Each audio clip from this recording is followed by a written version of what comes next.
I got plenty of reasons for being there. I got a cavity back here the size of the Grand Canyon. Caroline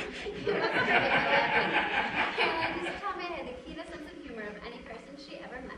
First thing you know, I'll be coming down to see Dr. What's-His-Name myself. He'll fix it for you. He's a wonderful dentist. Only when I come, it'll probably be when he's out to lunch or something. Then what would you come for? I'll let you guess. I'd rather you told me. I'm a bad guesser. I might come to see you. Would you let me? I'd love it if you wanted to. I wouldn't say so if I didn't. You'll forget all about it. No, I won't. Your smile will always haunt me. I'll bet you're a wonderful songwriter. No wonder your friends gave you that big dinner. It was quite a banquet, all right. I bet some of my pals have got a headache today. I hope you haven't got one. No, liquor don't afflict me like most people. I hardly ever touch it myself. Only once in a great while. Girls ought to laugh parties. entirely. I never touch it. Take some of those women in Schenectady, and they want to go out every night and guzzle. Married women, too. I don't see how they can with a home to take care of. It's either they get all dressed up and drag their husband to a dance or a card party, or they lay around the house in a wrapper. When I'm married, I'll be just as careful with my appearance as I am now. I believe a husband appreciates the way it's dressing up for him.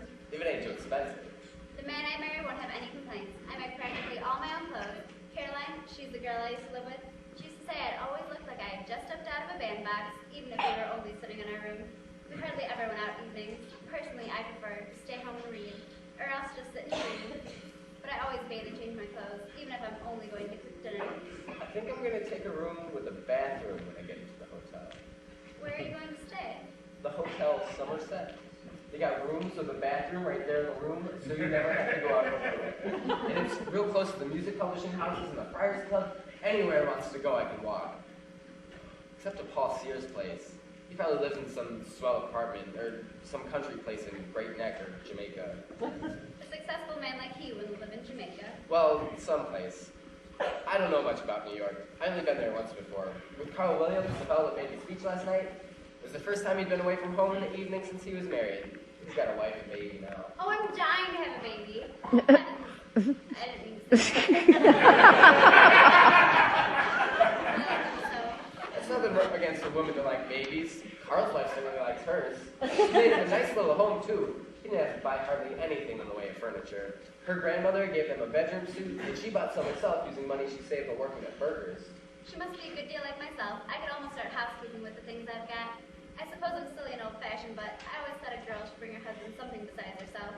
I wouldn't even mind going on working after I was married until my husband established himself. The woman I marry will never have to work. I don't believe God intended for women to endure a life of druggery. Seriously, we all men felt the same way. It's 9:26 already. It's been a shorter trip than usual for some reason. I wonder where we're at now. You're on the other side. You can see the Hudson River. My, but it's dark. There's a moon out. I love it. June moon. What? I said June moon. It isn't June, it's October. Yes, I know, but June and moon go together. They rhyme. I'm always thinking of words that rhyme, even when I ain't working. That'd be a catchy name, June Moon. For a song, I mean. Yeah, and you get other words to go with it too, like spoon and croon and soon, marry soon or something. And macaroon. Yeah. I'm handsome, hungry. I am too, kind of. Someday, when that song is published, and people are singing it everywhere, I'll say to my friends, I knew the man that wrote that. We were sitting on a train, and we looked out and saw him and thought of the song. And then the train got to New York, and we never saw poor little me again. You won't be telling the truth, because I'm going to see you again. You say that now, but you'll forget all about it. No, I won't. Say, are you going right home when we get in? Why, I intend to. I thought I'd go and get something to eat somewhere, only I wouldn't know where to go unless I had someone with me who knows where to go. I could tell you a place I go every once in a while.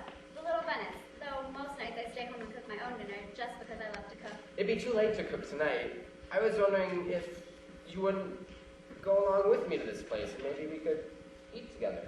I'd love to. It ain't too expensive, is it? Oh no, the last time I went, there was 2 of us, and we had hot roast beef sandwiches and peas and coffee, and it only came to $1.20.